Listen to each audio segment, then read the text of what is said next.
Hello बच्चों, class 9 English book beehive की second chapter the sound of music में 2 parts है जैसे तुमको मालूम है। पार्ट 1 एवलिन ग्लेनी के बारे में ऑलरेडी वीडियो एक्सप्लेनेशन बन चुका है। अब इस वीडियो में हम पार्ट 2 की एक्सप्लेनेशन करेंगे। Part 2 the shehnai of Bismillah Khan के बारे में है, यानी बिस्मिल्लाह खान की शहनाई। शहनाई एक वाद्य उपकरण है यानी म्यूजिकल इंस्ट्रूमेंट। और चैप्टर शुरू होने से पहले बिफोर यू रीड इन में क्या दिया है देख लो। लिखा है think of the shehnai and the first thing you will probably imagine is a wedding और ए सिमिलर ओकेजन और फंक्शन। यानी शहनाई के बारे में सोचो, जो पहला चीज़ तुम्हारे सोच विचार में आएगा वो है एक शादीघर या ऐसा कोई ओकेजन या अवसर या ऐसा कोई फंक्शन तुम्हारे दिमाग में आएगा। The next would probably be उस्ताद बिस्मिल्लाह खान, और जो दूसरा चीज़ तुम्हारे दिमाग में आएगा वो है उस्ताद Bismillah Khan. The shehnai maestro यानी शहनाई को बजाने वाला कलाकार। प्लेइंग दिस इंस्ट्रूमेंट जिनका नाम है इस वाद्य उपकरण को बजाने में जिनका नाम है। पैराग्राफ 1 मैं line by line word by word समझा रहा हूँ, तुम लिखा के ऊपर नज़र रखो। लिखा है emperor Aurangzeb banned the playing of a musical instrument called pungi in the royal residence for it had a shrill unpleasant sound।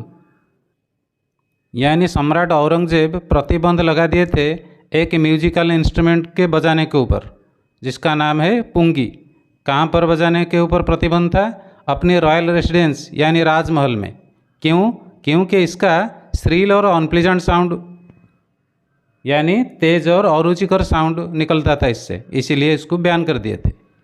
पुंगी became the generic name for reeded noise makers, और ऐसे ही पुंगी हो गया एक कॉमन नाम जो बेंच से बना हुआ ज़्यादा नॉइज करता है जिसका साउंड प्लीजेंट नहीं है। Few hard thought that it would one day B revived. यहाँ लिखा है फ्यू, ए फ्यू नहीं लिखा है। फ्यू का मतलब नहीं, यानी कोई नहीं सोचता था कि ये फिर से एक दिन ये इंस्ट्रूमेंट जिंदा होगा, यानी पुंगी जिंदा होगा। A barber of a family of professional musicians who had access to the royal palace, एक म्यूजिकल इंस्ट्रूमेंट बजाने वाले फैमिली, उस फैमिली के एक बार्बर यानी नाई जिनका पहुंच राजमहल तक था, decided to improve the tonal quality of the pungi. उन्होंने डिसाइड किया कि ये जो पुंगी की जो क्वालिटी है, नॉइज क्वालिटी, म्यूजिक क्वालिटी, उसको इम्प्रूव करेंगे। He chose a pipe with a natural hollow stem. उन्होंने चूज किया यानी सिलेक्ट किया एक पाइप यानी नली जिसमें होलो स्टेम है, मतलब जिसका डंडी खोखला है, जिसका तन खोखला है। That was longer and broader than the pungi, वो भी थोड़ा लंबा था और थोड़ा चौड़ा भी था। किससे? पुंगी से। And made 7 holes on the body of the pipe, और उस नली के ऊपर 7 छेद कर दिए। When he played on it, जब उन्होंने इसको बजाया, closing and opening some of these holes, खोलते हुए और बंद करते हुए इसकी छेद को, soft and melodious sound were, फिर इससे क्या साउंड निकला? मुलायम और मधुर साउंड निकला। प्रोड्यूस्ड यानी पैदा हुआ। He played the instrument before royalty, उन्होंने इस नई इंस्ट्रूमेंट को बजाया राज परिवार के सामने। एवरीवन वाज इम्प्रेस्ड, हर कोई इसको सुनकर बड़े इम्प्रेस हुए, यानी ये साउंड उनके मन में एक छाप छोड़ा। The instrument so different from the pungi had to be given a new name, और ये इंस्ट्रूमेंट बिल्कुल अलग था पुंगी से, इसीलिए इसको एक नई नाम की ज़रूरत पड़ा। आज द स्टोरी गोज, जैसे कहानी बताता है, since it was first played in the Shah chamber, इसलिए कि ये पहली बार इसको बजाया गया था शाह चैम्बर यानी राजा के चैम्बर में, मतलब सदन में या कमरा में। एंड वाज प्लेड बाय ए नाई, और ये पहली बार बजाया गया था एक नाई के द्वारा यानी बार्बर के द्वारा। The instrument was named the shehnai, फिर उस इंस्ट्रूमेंट की नाम रखा गया शहनाई, जिसमें 2 वर्ड की मिलावट है, एक है शाह और एक है नाई। The sound of the shehnai began to be considered auspicious, ये शहनाई से जो साउंड निकला ये साउंड थोड़ा डिफरेंट था और ये साउंड लोगों के विचार में एक शुभ साउंड यानी एक मंगलमय साउंड विवेचित हुआ। And for this reason it is still played in temples, और इसी कारण ये आज तक इसको मंदिर में बजाया जाता है एक शुभ साउंड के हिसाब से। And is an indispensable component of any north Indian wedding, यानी उत्तर भारत की शादी में ये एक इनडिस्पेंसेबल कंपोनेंट है, यानी एक अपरिहार्य पार्ट है शादी घर का। In the past the shehnai was part of the naubat, अतीत में ये शहनाई नौबात की एक पार्ट था। नौबात क्या है? Traditional ensemble of 9 instruments found at royal courts, यानी परंपरागत तरीके से जो 9 म्यूजिकल इंस्ट्रूमेंट को बजाया जाता था राजघर में, ये 9 में से शहनाई एक पार्ट है। Till recently it was used only in temples and weddings, इसके बाद ये तो बंद हो गया था, राजशाही तो ख़त्म हो चुका है। तब से ये शहनाई एक पार्ट है सिर्फ टेम्पल में और शादी घर में। The credit for bringing this instrument on to the classical stage goes to Ustad Bismillah Khan. The credit goes to Ustad Bismillah Khan, मतलब सारा श्रेय उस्ताद बिस्मिल्लाह खान को जाता है। किस लिए? कि उन्होंने लाया इस इंस्ट्रूमेंट को क्लासिकल स्टेज में, मतलब शास्त्रीय मंच के ऊपर इसको लाया।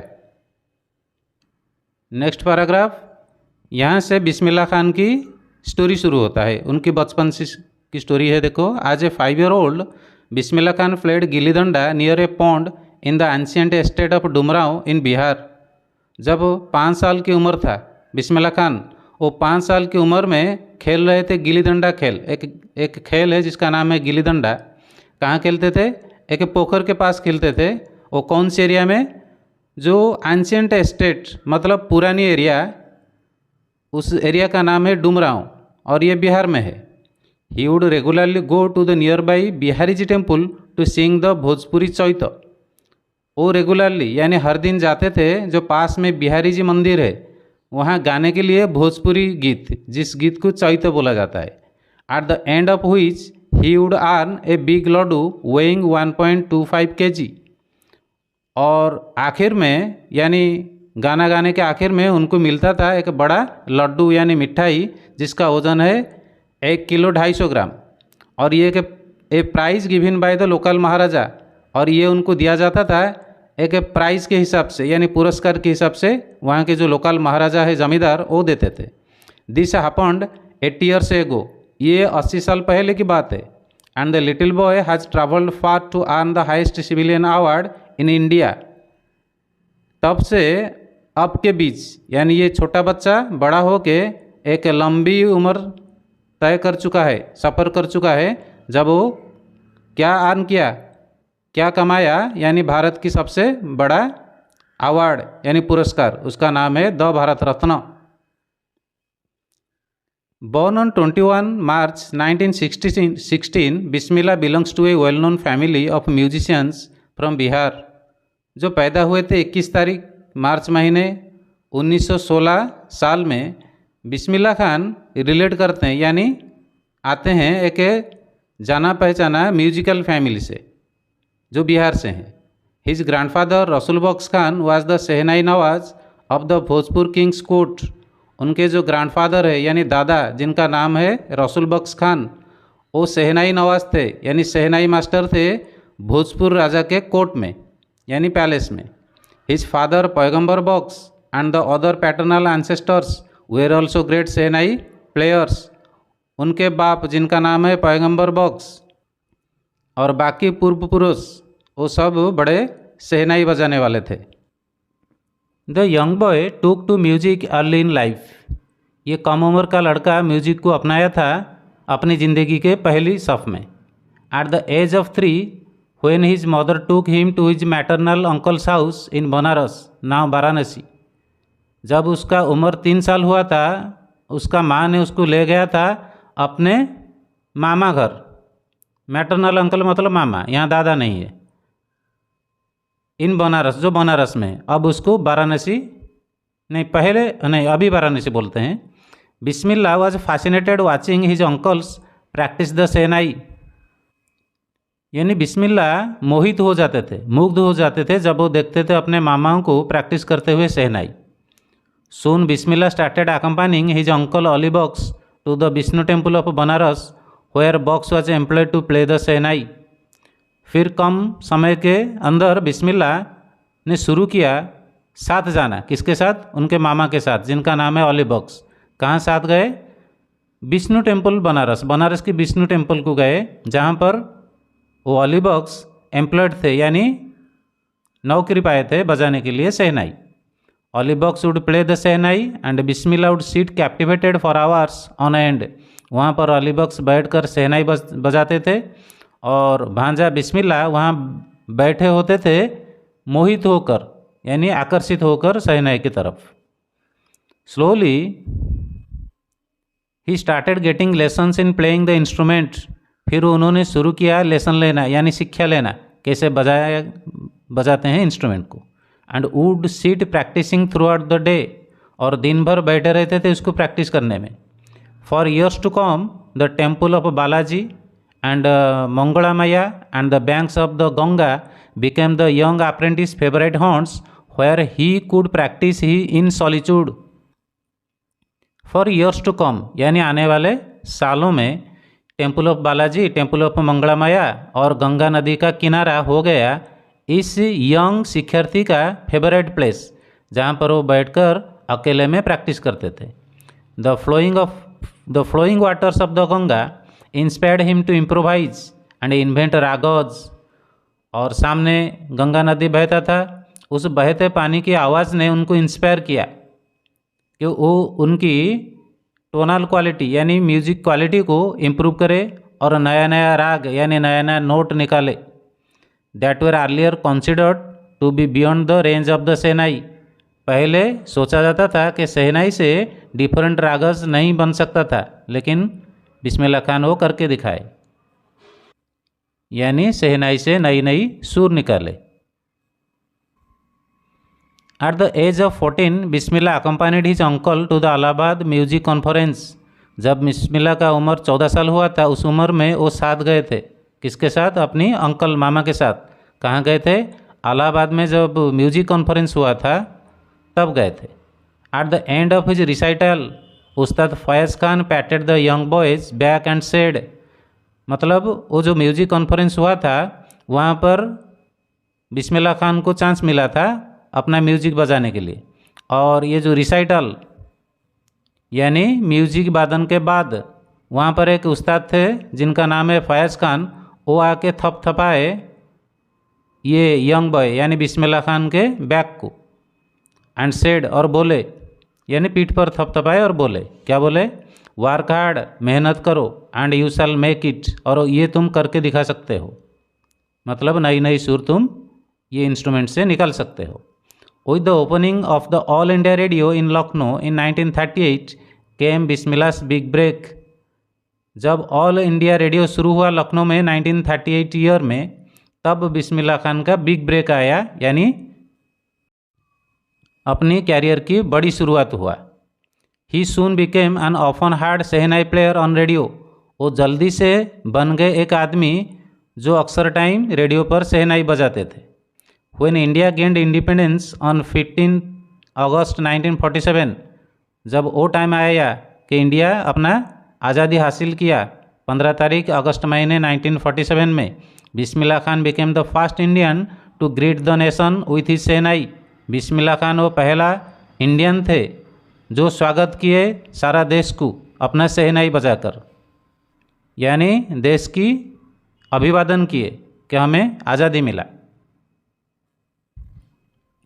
He poured his heart out into Rag Kafi from the Red Fort to an audience which included Pandit Jawaharlal Nehru, who later gave his famous Tryst with Destiny speech। वो डाल दिए अपने दिल उस राग काफ़ी में, यानी एक सुर का नाम है काफ़ी, उस सुर काफ़ी में अपना दिलो जान डाल दिए, जिसको बजाते थे रेड फोर्ट के ऊपर से, यानी लाल किले के ऊपर से। कौन सी दिन? 15 अगस्त के दिन। और सामने वाले ऑडियंस कौन थे? जिसमें थे ऑडियंस तो थे यानी आदमी थे, सामने बैठे हुए थे, लेकिन उनमें शामिल थे पंडित जवाहरलाल नेहरू यानी the first prime minister of India, जो बाद में चलकर यानी ये म्यूजिक वादन के बाद अपना फेमस स्पीच दिए थे, जिस स्पीच का नाम है ट्राइस्ट विथ डेस्टिनी, यानी किस्मत के साथ मुलाकात। Next paragraph, Bismillah Khan has given many memorable performances both in India and abroad.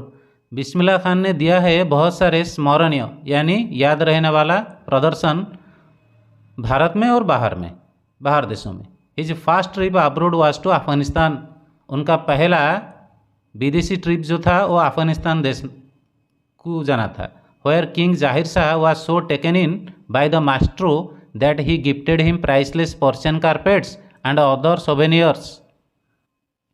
यानी जहाँ पर राजा जाहिर शाह इस कलाकार की म्यूजिक साउंड में सुर में इतना बह गए कि वो गिफ्ट किए यानी पुरस्कार दिए बड़े दामी का पर्शियन कारपेट और सब दूसरे gifts. The king of Afghanistan was not the only one to be fascinated with Bismillah's music. Afghanistan का राजा जाहिर शाह अकेला आदमी नहीं थे, बड़े आदमी जो मोहित हुए थे बिस्मिल्लाह खान की म्यूजिक से। Film director Vijay Bhatt was so impressed after hearing Bismillah play at A festival that he named a film after the instrument called गूंज उठी शहनाई। फिल्म डायरेक्टर यानी फिल्म बनाने वाले जिनका नाम है विजय भट्ट, वो भी इतना इम्प्रेस्ड हुए सुनकर बिस्मिल्लाह खान को बजाते हुए एक फेस्टिवल में कि वो नाम दिए अपने एक फिल्म का नाम इस इंस्ट्रूमेंट के नाम के हिसाब से, और उस फिल्म का नाम था Goonj Uthi Shehnai. The film was a hit, और उस फिल्म हिट हुआ था यानी चल पड़ा, यानी बहुत लोग देखे उसको। And one of Bismillah Khan's compositions, और उस फिल्म में बिस्मिल्लाह खान ने जो सारे गाना वो रचना किए थे उनमें से एक था दिल का खिलौना है टूट गया, turned out to be nationwide chartbuster. और बाद में चलकर ये गाना देश भर में एक चार्ट बस्टर बना, यानी जिसके ऊपर ज़्यादा लोग बात करते थे। Despite this huge success in the cellular world, Bismillah Khan's ventures in film music were limited to 2। ये बड़ी कामयाबी के बाद फिल्म दुनिया में फिर भी बिस्मिल्लाह खान का जो वेंचर है, मतलब उनका जो उद्यम है, मेहनत है फिल्म दुनिया में, वो लिमिट है, संक्षिप्त है 2 में, यानी 2 ही फिल्म में वो म्यूजिक दिए थे। एक था विजय भट्ट गूंज उठी शहनाई एंड विक्रम श्रीनिवास कनाडा वेंचर सनाधि अपना। एक तो है गूंज उठी शहनाई विक्रम भट्ट का, दूसरा है कन्नड़ा फिल्म जिसका डायरेक्टर है विक्रम श्रीनिवास और उनका नाम था Sanadhi Appanna. I just can't come to terms with the artificiality and glamour of the film world. Bismillah Khan बोल रहे हैं I just can't come to terms, यानी ये शर्त के हिसाब से मैं अपने आप को ला नहीं सका। वो कौन सी शर्तें?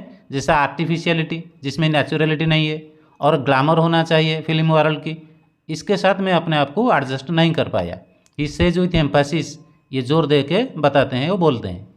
Awards and recognition came thick and fast. इसके बावजूद बहुत सारे अवार्ड यानी पुरस्कार स्वीकृति बहुत आए और ज़ोर ज़ोर से जल्दी जल्दी से उनको मिला। Bismillah Khan became the first Indian to be invited to perform at the prestigious Lincoln Center Hall in the United States of America। Bismillah Khan थे वो पहला भारतीय यानी इंडियन जिनको इनवाइट किया गया था परफॉर्म करने के लिए, यानी म्यूजिक बजाने के लिए। कहाँ पर?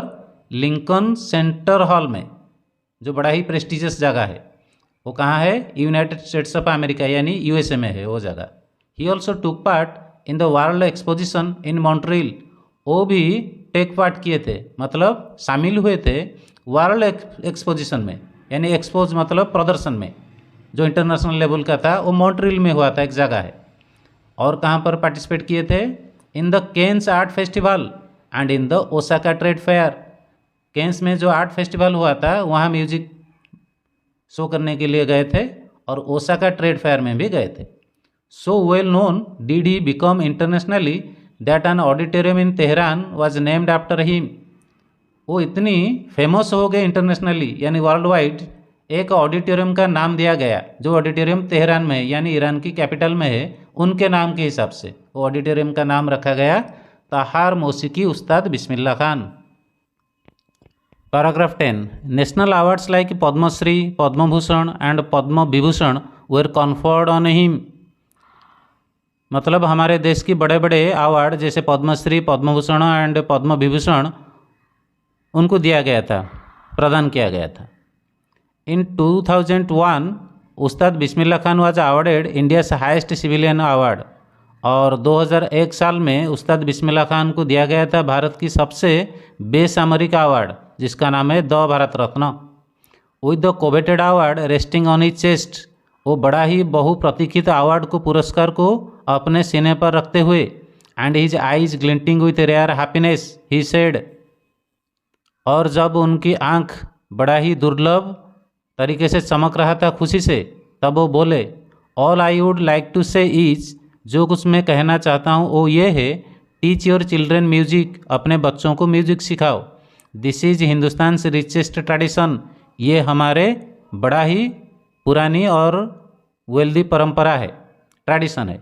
Even the west is now coming to learn our music, जबकि वेस्ट यानी पश्चिम जगत अब आ रहा है हमारा म्यूजिक सीखने के लिए। In spite of having travelled all over the world, सारी दुनिया घूमने के बावजूद, खान साहब आज ही इज फॉन्डली कॉल्ड, जिनको लोग प्यारे से खान साहब करके बुलाते हैं, is exceedingly fond of Banaras and Dumraon and they remain for him the most wonderful towns of the world. लेकिन वो ज़्यादा चाहते थे बनारस को, डुमराव को, और वो दोनों रहेंगे सबसे वंडरफुल टाउन दुनिया का उनके नज़र में, उनके लिए। A student of his once wanted him to head a shehnai school in the USA। उनका एक स्टूडेंट जो एक बार अपना इच्छा जाहिर किया उनके सामने कि वो एक म्यूजिक यानी शहनाई स्कूल बनाएंगे USA में, और वो जाके उसको हेड करे यानी मुखिया बने। And the student promised to create the atmosphere of Banaras by replicating the temples there, और वो स्टूडेंट ये भी प्रोमिस किया यानी प्रतिज्ञा किया कि मैं वहाँ पर यानी USA की उस जगह में बनारस के एटमोस्फियर क्रिएट कर दूंगा, बनारस जैसा टेम्पल वहाँ पर बना के। बट खान साहब आस्क्ड हिम, लेकिन खान साहब ने उनको पूछा, if he would be able to transport river Ganga as well, क्या वो गंगा नदी को भी वहाँ ले जा सकता है, गंगा नदी को भी वहाँ बना देगा। Later he is remembered to have said, बाद में चलकर उन्होंने बोला था, जिसको आज भी याद किया जाता है, that is why whenever I am in foreign country I keep yearning to see Hindustan. वो बोले हैं कि जब भी मैं बाहर देश में होता हूँ तब मैं अपने हिंदुस्तान को देखने के लिए सोचता रहता हूँ। वाइल इन मुंबई, जब मैं मुंबई में होता हूँ, I think of only Banaras, मैं बनारस के बारे में सोचता रहता हूँ, एंड द होली गंगा, और पवित्र गंगा के बारे में सोचता रहता हूँ। And while in Banaras I miss the unique मठ ऑफ डुमराव, और जब मैं बनारस में होता हूँ मैं मेरे गांव की यानी डुमराव की जो खास मठज है उसको मैं मिस करता हूँ, उसको बड़ा याद करता हूँ। Last paragraph, Ustad Bismillah Khan's life is a perfect example of the rich cultural heritage of India, यानी उस्ताद बिस्मिल्लाह खान की जो ज़िंदगी है वो एक परफेक्ट एग्जाम्पल है, किसकी, हमारी सांस्कृतिक विरासत की, यानी हमारे देश इंडिया की सांस्कृतिक विरासत की वो एक एग्जाम्पल है। वन दैट एफर्टलेसली एक्सेप्ट, कोई भी आराम से ये मान लेगा, that A devote Muslim like him can very naturally play the shehnai every morning at the Kashi Vishwanath temple. उनके जैसा है कि डिवोट मुस्लिम मतलब धार्मिक धर्म, अपनी धर्म यानी इस्लाम को मानने वाला आदमी यानी बिस्मिल्लाह, वो बड़ा ही नेचुरली तरीके से जाके शहनाई बजाते थे हर दिन सुबह काशी की विश्वनाथ मंदिर में। Ustad Bismillah Khan passed away on 21 August 2006 at the age of 90 after a prolonged illness. Ustad Bismillah Khan pass away यानी मर गए 21 तारीख अगस्त महीना 2006 ईयर में, जब उनका उम्र हुआ था 90 साल। आफ्टर ए प्रोलॉन्ग्ड इलनेस मतलब लंबी बीमारी के समय के बाद। He was given A state funeral, उनको दिया गया था स्टेट फ्यूनरल मतलब सरकार की तरफ से अंतिम संस्कार, अंत्येष्टि programme. And the government of India declared one day of national mourning, और उनके मौत के दिन गवर्नमेंट ऑफ इंडिया यानी भारत की सरकार डिक्लेयर किए थे एक दिन नेशनल मॉर्निंग की, यानी देश में दुख, हम उसको शोक दिवस भी कह सकते हैं। तो चैप्टर कंप्लीट हुआ है। नेक्स्ट वीडियो में हम इस चैप्टर की क्वेश्चन आंसर करेंगे। Okay, thank you.